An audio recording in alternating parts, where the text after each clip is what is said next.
meditation, and those he plays never suspect. He doesn't play for the money he wins, he doesn't play for respect. You know that the spades are the swords of a soldier, I know that the clubs are weapons of war, I know that diamonds mean money for this art, but that's not the shape of my heart. Muchas gracias, Marcelo Longobardi, por recibir Hablemos de Otra Cosa en tu casa. Por segunda vez. Por segunda vez. Y espero habíamos venido, no sé, hace 2 años. Que no sea la última. La tercera será vencida o habrá más. Pero bueno, muchos temas para charlar, muchos cambios en tu vida y además un bonus track que muy amablemente vas a hacer, que es, nos vas a hacer una degustación de tu ópera. gran pasión, que es la ópera, ¿no? Y eso te quería preguntar al principio, ¿cuándo surge esa pasión y qué sos capaz de hacer por ella? ¿Hasta dónde vas? Bueno, mis padres escuchaban ópera cuando yo era chico, en mi casa en la calle Pasteur, que era un departamento muy chiquito. Eso te iba a decir, ¿no? Vos no provenís de clase alta, ¿no? Uno tiene un poco de prejuicio que la ópera por ahí es de élite. No, claro que no. Mis padres eran personas muy humildes y escuchaban ópera. Y tenían algunos discos. Que no es tan usual, digamos. No, seguramente no. Pero bueno, en mi casa había una especie de esos combinados antiguos. Sí. Y habría 4 o 5 discos de ópera que mis padres escuchaban los domingos a la mañana. Yo era chico, me sonaba espantoso. ¿No te gustaba? No, uno salía corriendo. Y recuerdo que en algún momento, yo tendría, no sé, 8 años o 7 o 9 a lo sumo, mi papá me llevó a ver un ensayo general al Colón de Rigoletto. Y claro, iba al ensayo general porque no podía pagar la entrada de una función importante. Así que yo odiaba la ópera. Y como todo en la vida es tan casual, en el Mundial de Estados Unidos, que fue en el año 90 y pico, yo trabajaba, ¿no? 94, yo trabajaba en Radio América, con Haddad. Y la radio transmitía el Mundial, entonces tuvimos como un mes sin trabajar. Entonces fui con Haddad un fin de semana a ver el famoso partido de Maradona, el partido donde aparece el doping de Maradona. Así que fuimos a Dallas a ver el partido de Maradona, que ya no jugaba Maradona, y como después no había más partidos, nos fuimos un fin de semana juntos a Nueva York. Y voy a un negocio de ropa en Madison Avenue, al famoso, se puede nombrar, sí, Polo, ¿no? Entonces compramos, me acuerdo, con Haddad un par de camisas para la tele, qué sé yo, y había en la caja 2 discos. Uno llamado Ralph Lauren Collection, no sé qué, de música de Navidad, y otro sobre música clásica. Y entonces yo los compré por mi compulsión por comprar música para la radio. Y dentro de ese disco de música clásica de Polo, que no tiene nada que ver, un disco promocional, digamos, había 2 áreas de ópera. Una de la boda de Fígaro de Mozart y otra de la Bohème de Puccini. Y yo me acuerdo que volví a Buenos Aires y empecé a escuchar ese disco en el auto. Y por alguna razón, la Bohème de Puccini me empezó a penetrar en el cuerpo, ¿no? Es una cosa, vamos a escuchar por ahí un fragmento de esa primera cosa, ¿no? Ahí la Entonces yo dije, bueno, si me gusta este pedacito de la Bohème, me tiene que gustar el resto, ¿no? O sea, yo lo enganché por ahí, digamos, ¿no? Porque tenés que, a la ópera entrás cuando te gusta un pedacito. O sea, es muy difícil que sin saber nada te guste todo, es inviable, todo te parece horrible, ¿no? Entonces empecé a escuchar compulsivamente la Bohème, tratando de encontrar alguna otra cosa que me gustara tanto como el famoso Vals de Musetta. Que después supe, por supuesto, que es un momento culminante de la historia de la ópera y que tal vez sea una de las áreas de mujer más grandiosa que jamás se hayan escrito. A ver, yo no sabía todo eso. ¿La vemos? ¿La escuchamos? Dale, ¿La comentás? genial.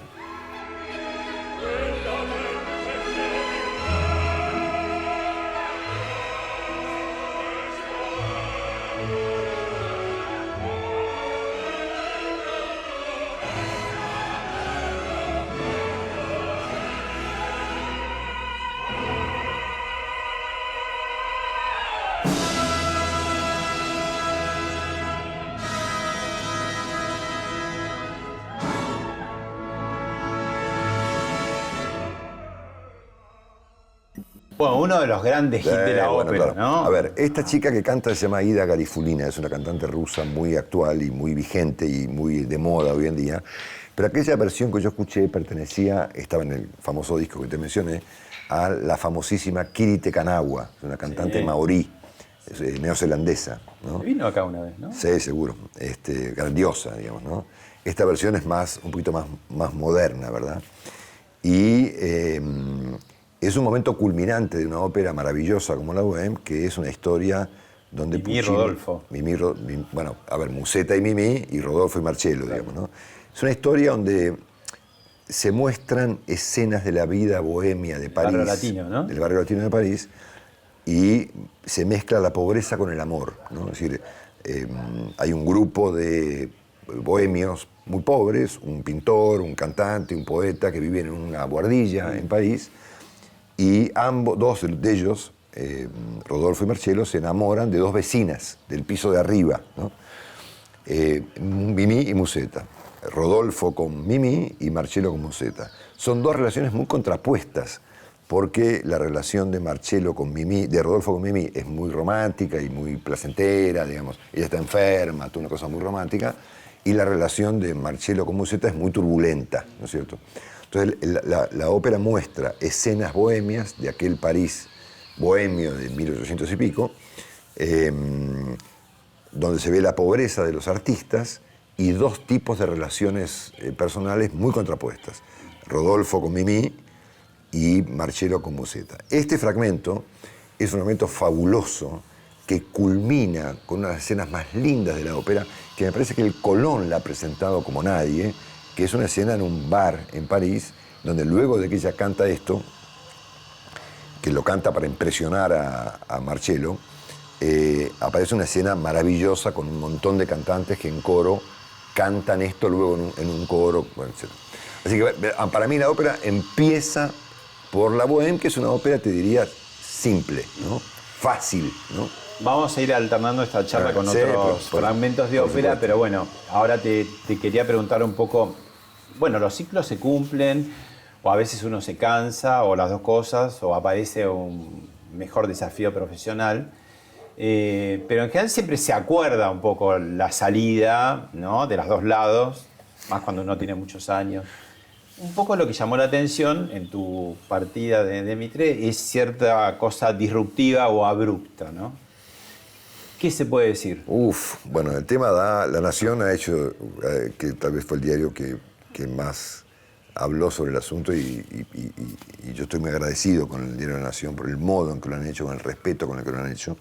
Bueno, vos sabés que ahí se han mezclado un conjunto de situaciones que no eran nuevas, cuyo eje principal es lo que yo dije por la radio, que es que el éxito tiene que tener un límite, ¿no? Porque un día se termina y uno tiene que aprender a convivir con el éxito, y tiene que saber no enloquecer, y tiene que saber que un día se termina, ¿no? Y creo que está bueno que uno pueda manejar ese punto, porque algún día, nunca sabemos si es dentro de un mes, dentro de un año, dentro de 10, el país cambia, la tecnología cambia, el público cambia, uno cambia, ¿no? Y está bueno que uno cambie, porque si no sos un robot, siempre de lo mismo. Y yo quería regular yo eso, ¿no? Y cuando uno produce o sea, mi relación con Mitre y con ese programa era tan intensa, bueno, creo que vos lo sabés, digamos, hemos charlado mucho en privado del tema, era tan profunda, tan dramáticamente intensa, que para mí era muy complicado cortarla. Es como decir, no, mira, me voy a divorciar en junio del año que viene. No, uno se divorcia el día que se divorcia. Bueno, entonces yo tomé esa decisión dramática, tal vez ahora que lo pienso, porque si no lo hubiese hecho así, no lo hubiese hecho nunca, ¿no? Porque yo venía regulando esto hacía un par de años, respecto a hasta cuándo uno tenía que decir, bueno, yo hice este éxito, devuelvo lo que me dieron mejor de lo que me lo entregaron, que es algo que no es común en Argentina, donde todo termina básicamente muy mal. Ahora, te lo pongo en el lenguaje del ingeniero Macri. Pasaron cosas. Pasaron muchísimas cosas, por supuesto. Muchas de ellas pasaron dentro mío, en realidad, ¿no? todo mi proceso mental fue lo más importante. Después, por supuesto, hubo desencadenantes, pero secundarios, ¿no? Siempre iba a aparecer un desencadenante finalmente, ¿no es cierto?, para tomar semejante determinación, que aún hoy mucha gente no entiende, pero mucha otra gente sí. Hay gente que me dice que mi decisión les resultó inspiradora. Mucha gente me lo ha dicho. Porque es muy cómodo quedarse. Yo no tenía ninguna amenaza. O sea, yo tenía un buen salario, tenía una posición de privilegio en una industria, como es la radio en Argentina, que es además una industria fantástica. Yo podría haber seguido haciendo esto 5 años más tranquilo, sin ninguna clase de amenaza, ¿no es cierto? Y me pareció que era como hasta obligatorio decir, ¿sabes qué? Hasta acá llegué. Es decir, yo no me enamoro de una posición de liderazgo y quiero empezar todo otra vez, haciendo cosas nuevas. Es obvio que un desencadenante fue mi proceso con CNN, ¿no es cierto?, donde uno está muy obligado a abrir la cabeza y a ver otros temas, a trabajar con otra agenda, a convivir con otro tipo de gente, a estar mucho más conectado con el mundo. Yo me sentí muy estimulado y muy tironeado por eso. Es obvio que tuve una controversia pública con La Nata, pero eso no fue el desencadenante principal, digamos, ¿no? Ahora, y ahí cuando arrancaste en Radio Mitre, creo, 2013, ¿no? Sí. Cuando se anunció que ibas a hacer un pase con Jorge La Nata, yo pensé, qué difícil, porque son dos periodistas muy notables, pero de muy distinto palo, muy distinta cultura a nivel general, ¿no? Su forma de ser. Y después, la verdad, durante años hicieron un pase bárbaro que era un programa en sí mismo, ¿no? Obvio. Desde magos a la guerra de nieve, a cualquier cosa, sí. Radioteatro, hicimos radioteatro. Faquires, ¿no? Cualquier cosa, o sea, ahí... O otra cosa, historias o temas. A ver, Y eso funcionó. el notable era él, no yo, ¿no es cierto? Es decir, yo creo que si yo me hice un poco más notable fue como consecuencia de mi trabajo con La Nata, ¿no? Yo era mucho menos notable que Jorge. Pero tu equipo, tanto Rolo como María Isabel Sánchez, especialmente están también el doctor Cormillot y Leandro Usante y Willy Cohen, ¿no?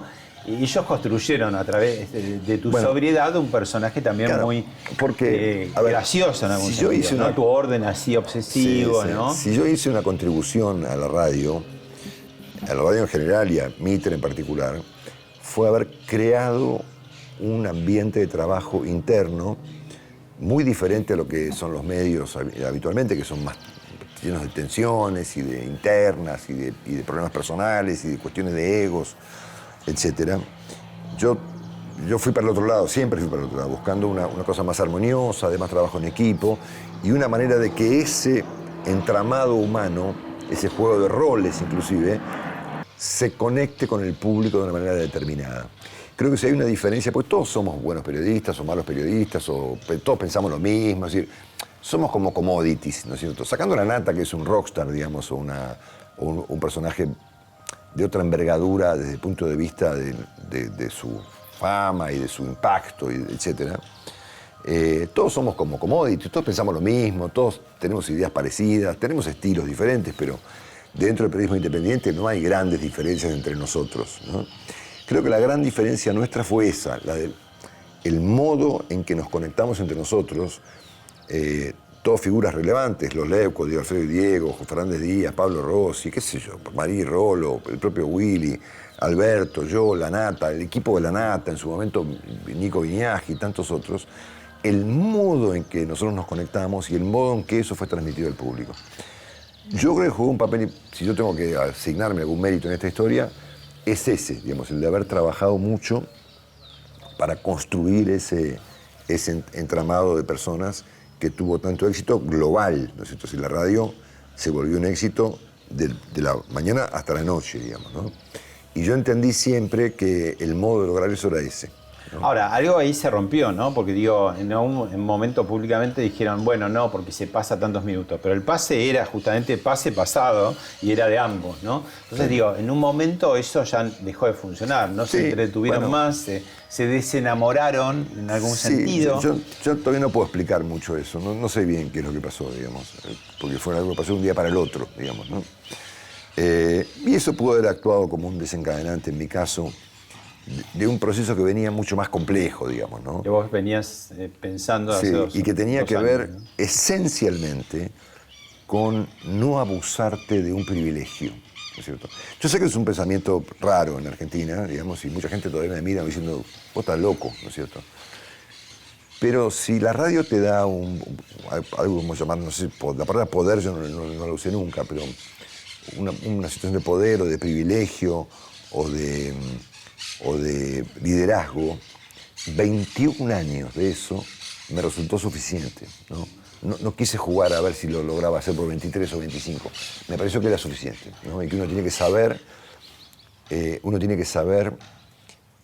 desconectarse de eso, devolver eso. Porque ¿no es uno cierto? abandona el éxito o el éxito te abandona a vos, ¿no? Inexorablemente. En algún momento. En algún momento va a pasar. Yo lo vi con muchos colegas míos en mis 40 años de periodismo, 30 y pico, lo he visto muchas veces, ¿no? Con excepciones, ¿no es cierto? Pergolini, Badía, ¿no? Que son gente que ha sabido, sin duda, ser disruptivos. Sobre todo Mario, por ejemplo, ¿no? Mario es un ejemplo fantástico, ¿no? De estar en la recontracúspide, mucho más cúspide que yo, y decir, bueno, basta, cambio, ¿no? Bueno, Nico Repeto, ¿no? También, puede ser. Lo conozco menos a Nico, pero sí lo conozco más a Mario, ¿no? Vamos a la segunda ópera que elegiste, otra vez Puccini. Terrible. Puccini es un autor simple, ¿no? De una temática simple, ¿no? Es decir, Puccini, sacando Turandot, que es una obra más compleja, es un tipo que supo llevar a la ópera historias simples. Madama Butterfly es una historia que él tomó de un teatro de cuarta categoría en una calle no sé dónde, digamos, ¿no? Claro, tienen algunas telenovela óperas tienen venezolana, esa cosa de ¿no? folletín, ¿no? Folletín, De exactamente. comedia musical Ahora, también, ¿no? Tosca es un drama violento. A ver, escuchemos un poco, la vemos. No, pero pasa que es muy importante, esta escena que vamos a ver, creo que merece una explicación previa. Ah, dale. O sea, le contamos a la gente que las elegí yo. Trabajé mucho, ¿sabes? Sí, para elegir yo lo estos sé. fragmentos. María Callas fue la mejor Tosca. Tosca es un apellido, Floria Tosca es su nombre, que hubo en la historia. Y para mucha gente, la mejor grabación de ópera de la historia es la que hicieron María Callas con Giuseppe Di Stefano y Tito Gobbi haciendo Tosca. Esta es una versión de Tosca que hizo años después de esa en el Covent Garden en Londres, y es el momento en el que Floria Tosca, María Callas, asesina a uno de los sujetos más repugnantes de la historia de la ópera, que es el barón Scarpia, que era el jefe de la policía papal en Roma en el año 1800. Y esta es una historia, ahora te cuento después el desenlace, un drama muy violento, donde se mezcla el amor, la política y el abuso de poder. Y es un tema muy vigente, porque esto que relata la historia de la ópera tosca puede estar pasando hoy. Por eso digamos, es un clásico, no pasa de moda. No, y además es un clásico porque musicalmente, o sea, a diferencia de la bohème, que es una cosa plácida, romántica, digamos, esto es violento, es una ópera brutal, desde que empieza hasta que termina, digamos, ¿no? Entonces esta escena es una escena, tal vez, la más famosa de la historia de la ópera, cuando María Callas, que para muchos era Tosca y Callas eran la misma cosa, digamos, y no había personajes más simbióticos, digamos, que María Callas y Floria Tosca, ¿no? En un rapto de locura, antes de ser violada por el barón Scarpia, lo asesina, ¿no es cierto? Y es uno de los crímenes teatralmente más espectaculares del teatro, digamos, ¿no? Porque, bueno, lo vemos y después te cuento la trama, que es muy interesante.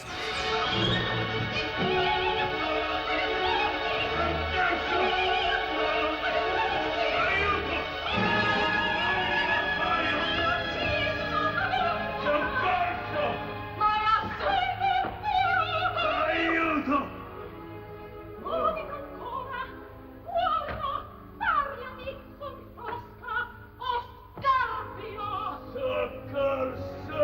Mi socco che sogni!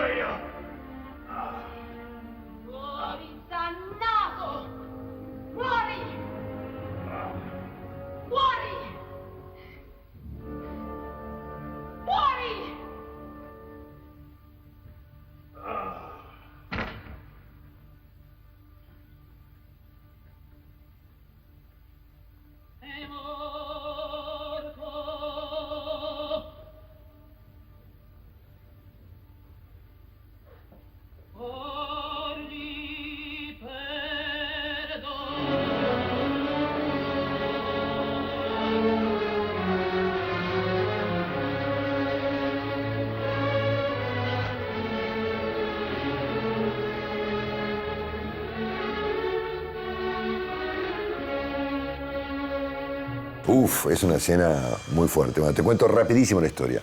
Mario Cavaradossi era un pintor cuyos amigos eran todos revolucionarios napoleónicos contra los papas, contra el papa en Roma, año 1800, en Roma. Floria Tosca era su novia y Scarpia era el jefe de la policía de los papas. Scarpia detiene a Cavaradossi, lo tortura, bajo el argumento de que era un revolucionario napoleónico, pero en rigor de verdad lo que Scarpia quería era acostarse con Tosca, violarla, ¿no es cierto? Entonces la convoca a Tosca al Palazzo Farnese, que aún está en Roma, obviamente hoy es la Embajada de Francia en Roma, un edificio cuyo frente fue hecho por Miguel Ángel, porque la ópera ocurre en escenarios reales de la ciudad de Roma, es una ópera muy romana, ¿no?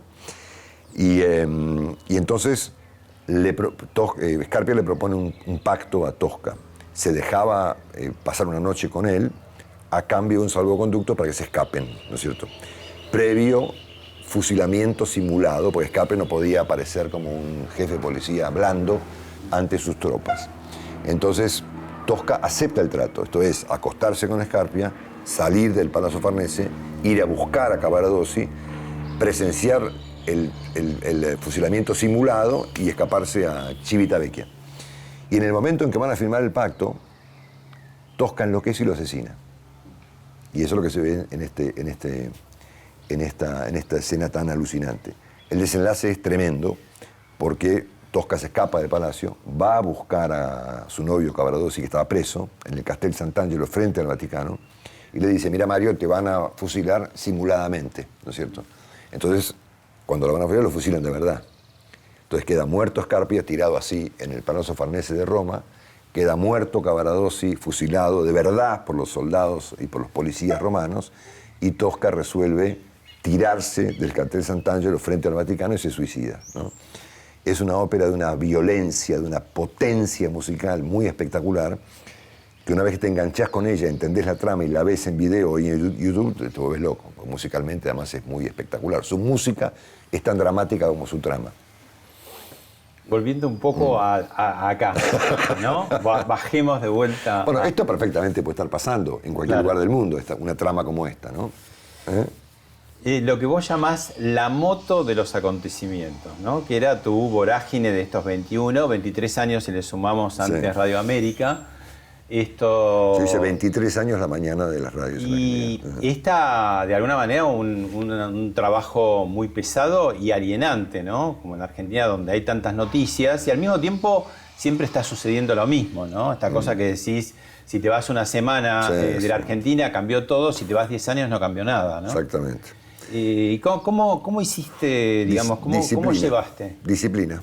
O sea, mi trabajo es un trabajo. Yo un día dije en un reportaje que lo publicó La Nación, si no me equivoco, que lo mío no era talento, era logística, ¿no?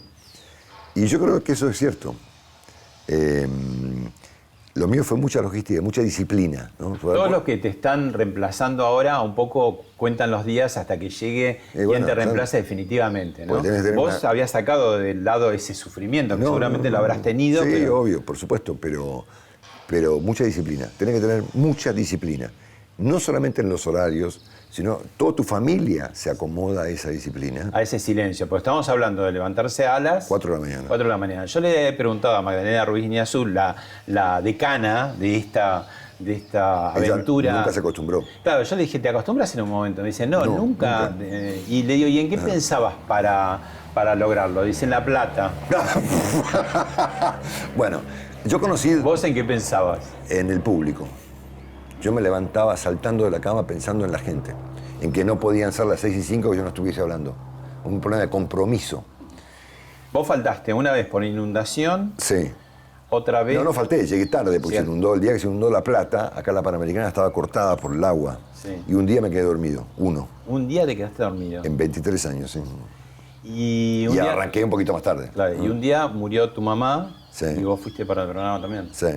O sea, lo tomaste como un soldado, 1 de mayo, 25 de mayo. Sacerdocio. Salvo el 1 de enero y el 25 de diciembre, que no hay programa. Sí. Después, obviamente, yo tuve muy pocas vacaciones al principio, hasta que llegué a un máximo de 3 semanas antes de la pandemia. El año anterior a la pandemia tomé 3 semanas de vacaciones. Vos ya venías, además, disciplinado por la vieja escuela DAT también, que estaba en enero, estaban todos los conductores. Todo esto tenía que ver con la cultura de Radio 10, Sí. ¿no? Porque ADAT significó un cambio de cultura en el manejo de una radio, muy importante, ¿no?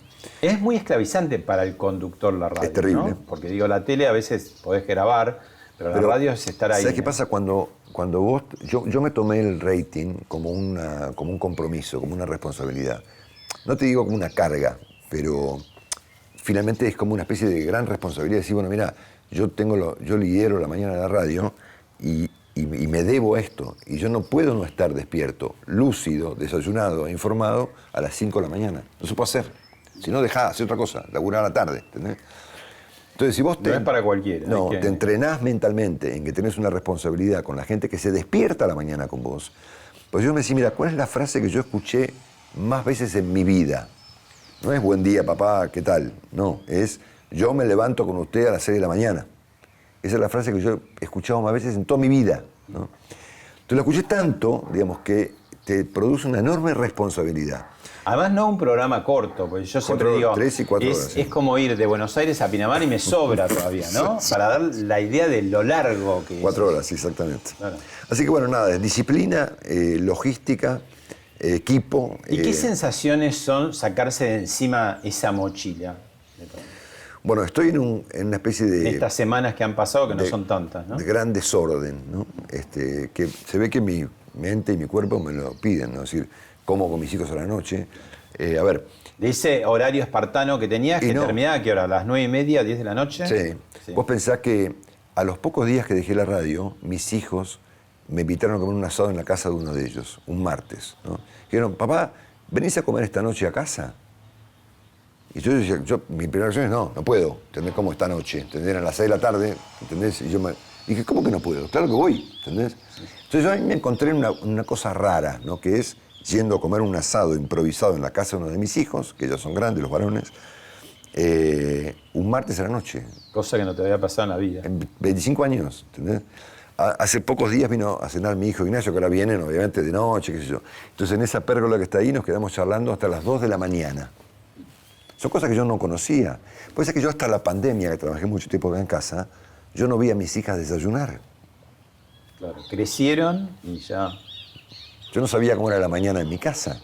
Salvo un día que te quedaste con fiebre, ¿no? Ponele, pero en general yo no conocía el ruido de una aspiradora, ¿no es cierto? Es decir, yo no sabía lo que pasaba en una casa a la mañana, porque obviamente fueron muchos años. Puede ser que tengo 60 y hago esto desde los 38, ponele 37, 38 años.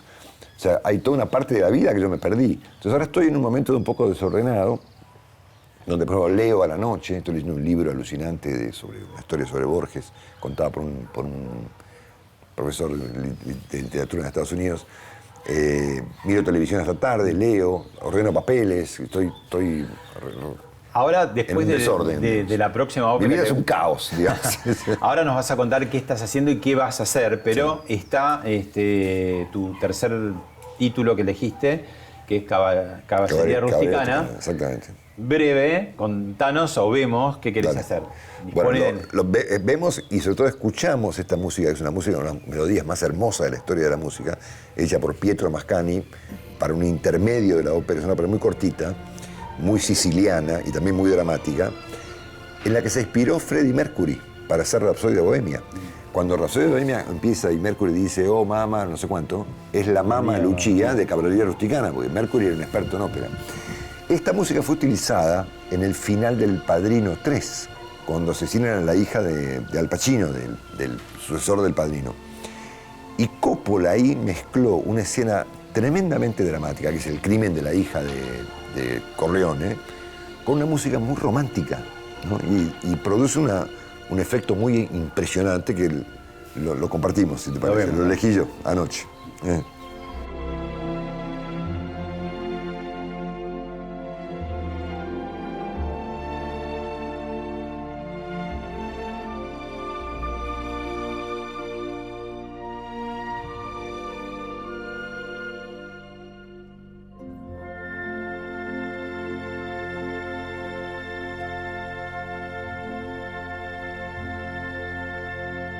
El nombre caballería rusticana no refiere a una cuestión de caballos, refiere a una cuestión de caballerosidad rústica entre los sicilianos. Esta historia ocurre en un día de Pascua en Sicilia, donde hay una trama de infidelidad. El protagonista mantiene una relación secreta con la esposa, que fue su exnovia, esposa de un carrero, de un tipo que llevaba cosas en un carro, un tal Alfio, que era bastante malo. Cuando se descubre la infidelidad, se baten a duelo. Y obviamente Turiddu Rodetta muere acuchillado, despanzurrado en Sicilia. Es una ópera muy corta, que los especialistas, mi viejo, por ejemplo, decía que era una cajita de música, porque musicalmente es una belleza. Pertenece a un autor llamado Pietro Mascagni, no es ni Puccini ni Verdi. Es una de las grandes historias de la ópera italiana que Francis Ford Coppola lo utiliza en el final del Padrino 3. Es más, lo hace llorar a Al Pacino mientras mira la ópera. Es decir, los mafiosos más malos de la historia lloraban ante la presentación en el teatro de esta ópera. Y utiliza esta música, este intermedio musical de la ópera tan fabuloso para el momento del crimen de su hija. La que muere ahí es Sofía Coppola, ¿no?, que hace de la hija de Al Pacino. En el final del Padrino era una mezcla muy rara entre una música muy, muy, muy romántica como es esta y una escena tan espantosa como es el crimen de la hija de Don Corleone, ¿no? Marcelo, una de mis óperas favoritas. Mantuviste en alto el rating hasta el final y son ratings que no se registraban desde la época de Héctor Larrea, rapidísimo, ¿no? ¿Cuál es la clave? Yo tengo una hipótesis, por ejemplo, que tu voz, por más que vos estés vestido en remera, en lo que quieras, en pantalón de traje de baño, lo que quieras, tu voz es de saco y corbata. No, sí. Vos sabés que con el paso del tiempo hacemos una broma en el programa, que yo decía que mis compañeros me habían arruinado, porque yo quería ser como Morales Solá, yo quería ser un tipo serio, sí. Y finalmente el devenir del programa me había arruinado la vida, ¿no? Era parte del chiste del programa, ¿no? En este rol de antihéroe que yo hacía bastante real, porque nosotros construimos una historia de roles un poquito, si querés, caricaturizados, pero todos verdaderos, ¿no es cierto? Es decir, es verdad que Alberto era mi compinche, es verdad que Willy es mi amigo íntimo, es verdad que Rolo está re loco, ¿entendés? Es verdad que Leandro González es el más serio de todo, todo cierto, ¿no? Solo de María que tenés que parar. La voz más sexy y más linda que tiene la radio en Argentina, obviamente, ¿no? Y más inteligente, ¿no? Porque María tiene condiciones que no tiene cualquier locutora. Si María puede comentar una noticia tonta, puede leer un aviso y puede entender la tapa de un diario para poder leerla después. Es decir, esas son condiciones que no se dan. Blue, ¿cómo es que se llama? El resumen Blue, que era obviamente un conjunto de noticias del mundo de la farándula. Que vos no conocías a nadie, y lo cual es cierto, ¿no? Eso no era un invento. Y María tiene esta condición de poder hacer eso y poder interpretar la tapa de un diario, que no es lo mismo que leer como si fuera un telegrama, ¿no es cierto? Entonces, no sé, mi voz a mí, yo me escucho y me apago porque me resulta... La gente me dice, tienes una linda voz, a mí me parece un espanto. Mi voz yo tengo muy mala dicción en comparación con los grandes tipos que hacían radio, ¿no es cierto? Hasta Oro, inclusive. La Nata, cualquiera tiene mejor dicción que yo, ¿no? Ni hablar de Carrizo, Larrea, Fontana, qué sé yo. Yo no soy locutor, yo no estudié nada. Bueno. Así que no sé, me parece que el rating, el sostenimiento de semejante nivel de rating durante 262 meses consecutivos se debe a una combinación de factores. Muchos, ¿no? Rigoletto, y entramos en Verdi, Giuseppe Verdi, que además tiene toda su producción, es notable después de los 80 años, ¿no? Sí. El tipo se puso a hacer los grandes hits de la ópera después de los 80 hacía además por ráfagas, por ejemplo, en 2 años hizo La Traviata, Rigoletto y el Trovatore, en 2 años, ¿no? Claro, Verdi, a diferencia de Puccini, Verdi hacía óperas con textos de Shakespeare, ¿no es cierto? ¿No? O cosas, si querés, más sofisticadas.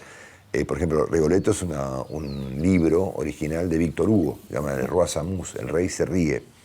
Una historia muy dramática.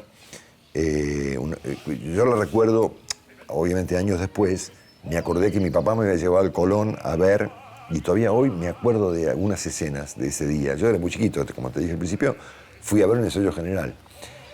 Rigoletto es un drama espantoso que incluye el efecto de una maldición, ¿no? Y cuando un italiano te maldice, fuiste, ¿no? Y eso es lo que le pasa al pobre Rigoletto, que era un bufón de una corte de un duque, el duque de Mantua, que era un tipo espantoso y libertino, que secuestraba mujeres, ¿no? ¿Qué área vamos a ver? Vamos a ver el final, donde aparece en su verdadero contexto, y después te lo explico, la famosa Donna e Mobile, que no es una canción simpática, digamos, no es una fiesta, es el trasfondo de una tragedia espantosa, porque Rigoletto termina matando a su propia hija y se da cuenta... Bueno, te lo cuento después de verlo.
Una historia terrible, ¿no? El duque de Mantua era un tipo espantoso que secuestraba mujeres en una torre y era parte de una corte que era una cosa lasciva, espantosa, impresentable. Y el Rigoletto era un bufón de esa corte. Y un día el duque de Mantua secuestra a la hija de un conde llamado el conde Monterone, que la va a buscar, la va a rescatar a su hija. Y Rigoletto se le muere de risa y Monterone lo maldice. La maldición derivó en que la próxima mujer que rapta en la torre el duque de Mantua era la hija de Rigoletto, Gilda. Entonces Rigoletto trama un crimen, lo contrata a un tipo y lo quiere asesinar al duque de Mantua. Y cuando la hija, que creía que el duque estaba realmente enamorado de ella, el duque era un hijo de su madre, se hace pasar por el duque de Mantua para que el asesino enviado por su padre la matara a ella y no al duque. Cuando Rigoletto pasa a recoger el cadáver del duque y abre, antes de abrir la bolsa con el cadáver del duque de Mantua, lo escucha al duque de Mantua, como vemos aquí por Pavarotti, cantar la Donna e Mobile, que describe la visión del duque sobre las mujeres. La Donna e Mobile, las mujeres son volubles, cambiantes, insoportables, etc. Entonces, claro, el tipo se encuentra con que está abriendo el cadáver del duque de Mantua y lo escucha cantar al duque y se da cuenta que el duque no está muerto, que está vivo. Entonces, ¿quién está acá? Y abre la bolsa y es su propia hija que, enamorada del duque, se hace pasar por él para que el asesino la matara a ella. Eso es Rigoletto, es una historia que escribió Víctor Hugo y que probablemente sea, a mi juicio, no sé, yo no soy un experto tan experto, es la obra más grandiosa que hizo Verdi, ¿no? ¿Algún título de alguna de estas óperas u otras marcaron o vos lo relacionás con algunos momentos claves de tu vida, más allá de la Bohème, que es la que te inicia? Sí, a ver, la Bohème es una ópera que tiene que ver con momentos románticos de mi vida. Turandot, que vamos a escuchar después, a mí me gusta mucho la belleza, ¿no? Yo te escuché en tu reportaje con Lanata, donde él dice lo mismo de los cuadros, ¿no? Que en un momento él establece una relación belleza, sí, de ver algo lindo. Bueno, una coincidencia aquí. Total, sí, claro. Yo necesito escuchar cosas lindas. Es más, yo escucho música sentado en un sillón de mi escritorio durante por ahí 3 horas, un viernes a la noche. Pero no es que leo y hablo por teléfono y escucho música, o manejo y escucho música, o trabajo y escucho música. Yo escucho música, yo me siento, pongo el coso y escucho música 3-4 horas. Es decir, la idea de escuchar música, por el solo hecho de escuchar música, yo la hago todas las semanas. No, vivo con música, en el auto tengo música, viajo con música, escucho ópera con los headphones en los lugares donde ocurrió la ópera, y eso es como un viaje, ¿viste? Es muy lindo. Así que bueno, vinculo la ópera con muchos momentos de mi vida. Por ejemplo, momentos románticos, por ejemplo, con la Bohème, definitivamente. Turandot con la noción de la belleza. ¿Qué vamos a ver de Turandot? Ahora te cuento. Y por ejemplo, Caballería Rusticana y Rigoletto con mi papá. Yo tuve una relación muy mala con mi papá durante muchos años. Era un tipo difícil, de un carácter muy complicado. Y siempre me quería matar por algo, ¿no? Siempre estaba enojado conmigo. Pero bueno, hoy en día yo escucho Caballero Rusticano, Rigoletto y es Te mi viejo. reconcilia. Con mi viejo, sí, claro, definitivamente. Bueno, Turandot es una historia muy alucinante de una princesa china. Es una ópera inconclusa de Puccini, ¿no? El final lo escribió, de Sundorma, por ejemplo, lo escribió un señor Alfano, creo de apellido. Es el área más conocida. Claro, digamos. exactamente. Hit. Una historia muy tremenda, porque es una princesa diabólica china. ¿Cómo la ópera, hay muchas comedias también, ¿no? Pero Obvio, la claro. tragedia está como muy Presente instalada. todo el tiempo, exactamente. Entonces, en este caso, es una princesa china que odia a los hombres, mal. Entonces, los candidatos a casarse con ella debían responder 3 preguntas que la princesa formulaba. Y el error en una respuesta implicaba que la princesa les cortaba la cabeza. Era una princesa diabólica. Y todos sus candidatos morían degollados por no responder los 3 interrogantes de la princesa Turandot. Hasta que aparece un príncipe persa o árabe, el príncipe Calaf, ¿no? Que generalmente es Pavarotti, ponele, ¿no? Que contesta las preguntas. Y la princesa enloquece, ¿no? Se vuelve loca, porque no quería casarse con el tipo. Cuando el príncipe advierte eso, le dice, te duplico la apuesta. Si vos adivinás mi nombre antes del amanecer, yo dejo que me asesines. Entonces, de ahí viene el Nessun Dorma, ¿no? Es decir, Nessun Dorma quiere decir nadie duerme. Es decir, nadie duerme en Pekín, porque ella manda a todos sus espías y todos sus ejércitos a averiguar el nombre del príncipe. Y no lo consigue averiguar. Y terminan casando. Hay una versión que hizo Zubin Mehta con un director de cine chino, cuyo nombre no me lo puedo acordar, que grabaron después, porque Turandot estuvo censurada en China durante muchos años, hasta este episodio. Los chinos decían, el gobierno chino, que Turandot deformaba la imagen de China ante el mundo, un delirio. Entonces, la reconciliación entre el régimen chino y Turandot la consigue Zubin Mehta, que consigue filmar una Turandot con 1000 y pico de extras y cantantes y actores y demás en la ciudad prohibida de Pekín. Y vamos a ver una escena, porque Turandot tiene mucho coro, ¿no? Toda esta tragedia entre Turandot y el príncipe y los asesinados y los soldados y los degollados ocurre con coros detrás. Y este director de cine chino y Mehta consiguieron unas escenas alucinantes de estos coros que ocurren en la ciudad prohibida de Pekín. Lo vemos.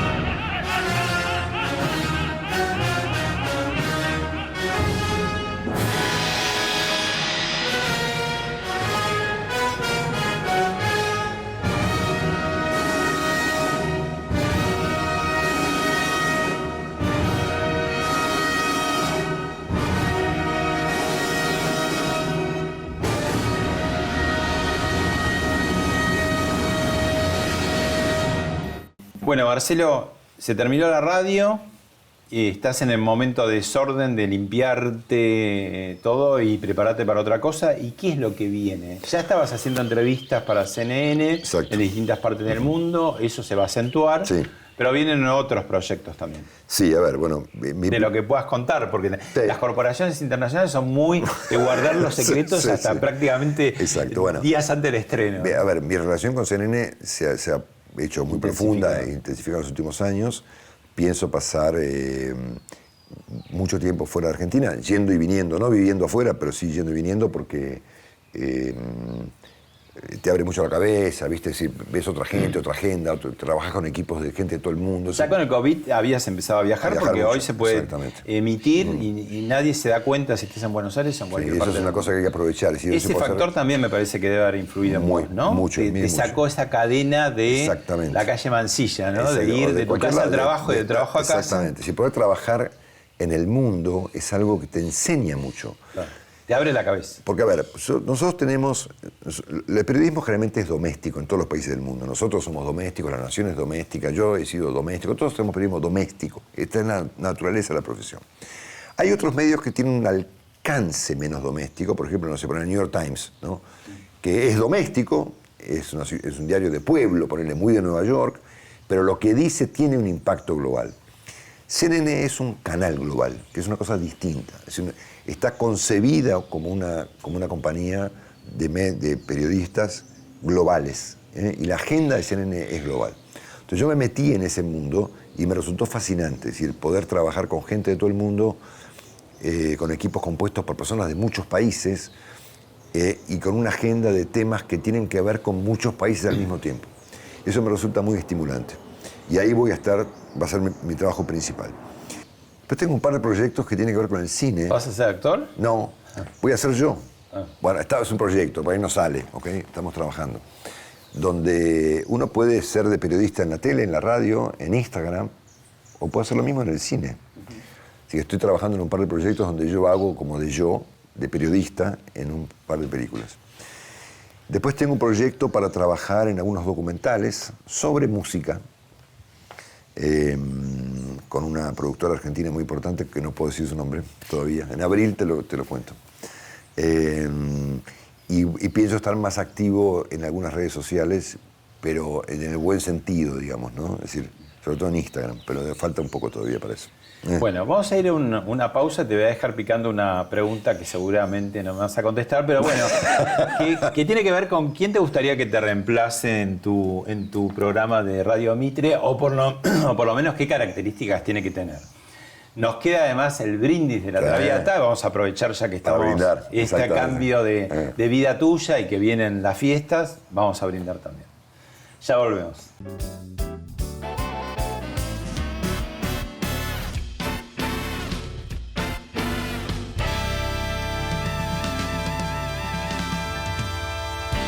That's not the shape of my heart.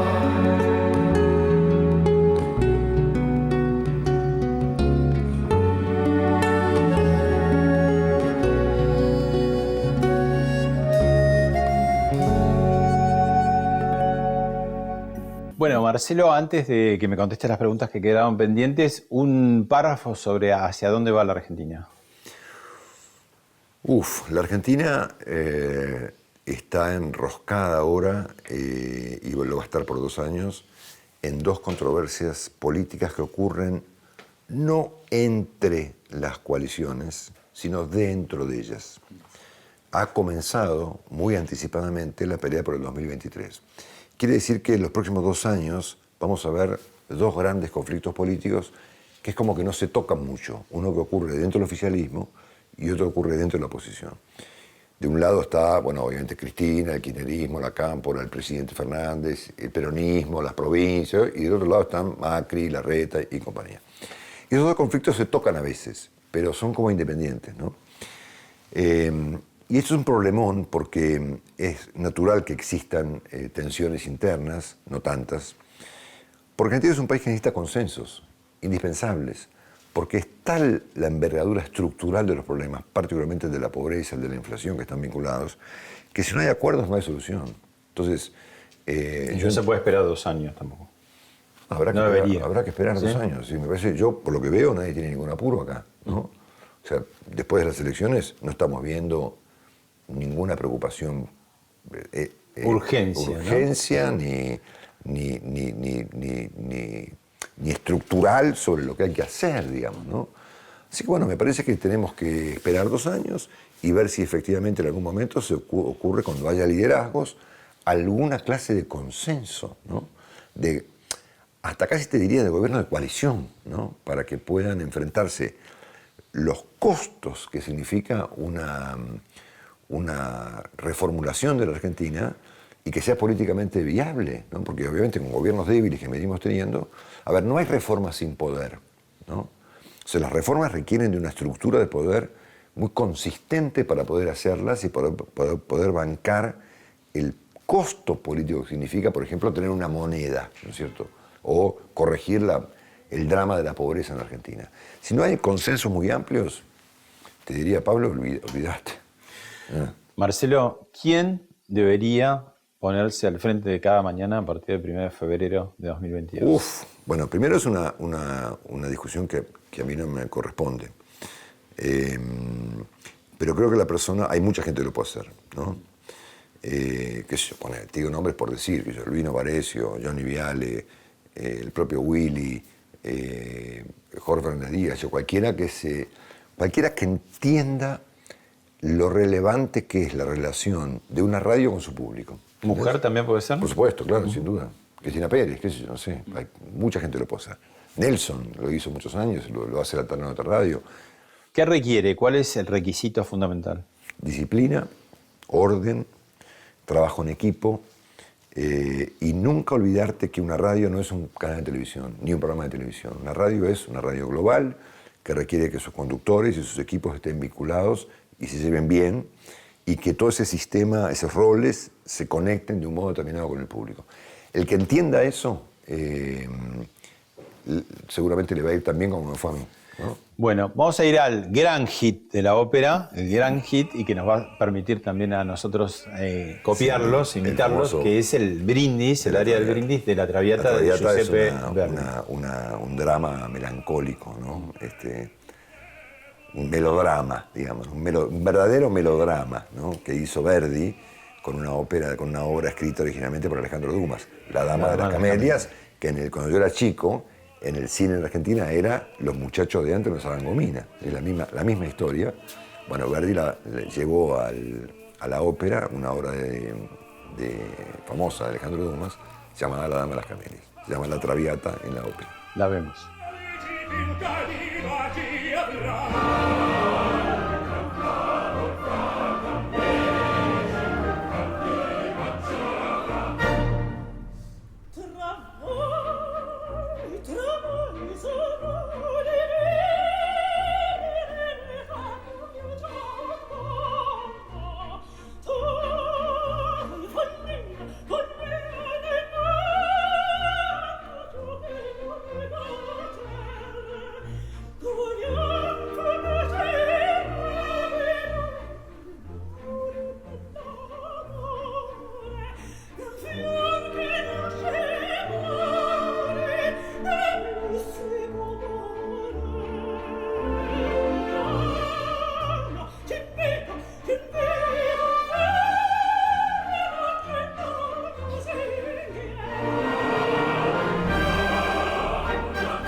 Bueno, Violetta Valery, al principio de la ópera, brinda con su amado, Alfredo Germont, es su nombre, antes de la tragedia, ¿no? Porque obviamente Germont pertenecía a una familia muy paqueta, digamos, de París, y ella era una cualquiera, ¿no? La Traviata, que decir una cualquiera.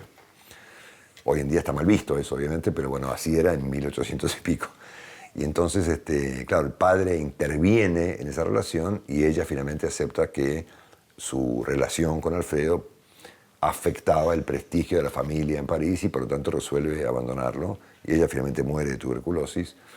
Pero bueno, es de las óperas más simples de Verdi, pero tiene este fragmento inicial en vez de final tan famoso como es el brindis de la Traviata. Yo lo escuché a Pavarotti en vivo dedicarle esto, creo que fue en el campo argentino del pueblo de Palermo, a Marita Fortabat. Yo siempre recuerdo esa escena porque Pavarotti termina su concierto cantando esto solo de manera maravillosa y antes de empezar estaba sentada la señora Fortabat y yo no la conocía y se lo dedicó a ella especialmente y fue un momento inolvidable. Bueno, vamos a aprovechar para brindar nosotros, por tu nueva etapa, muchas gracias, por el Pablo. año que comienza. Muchas y, gracias. Bueno, muchas felicidades para vos y para todos. Tenemos que tomar, Sí. no, o sea, hay que brindar y tomar, si no creo que es mala suerte, ¿no? Sí. Muy honrado por haber venido a casa y muy agradecido por tu tiempo. Gracias, Marcelo.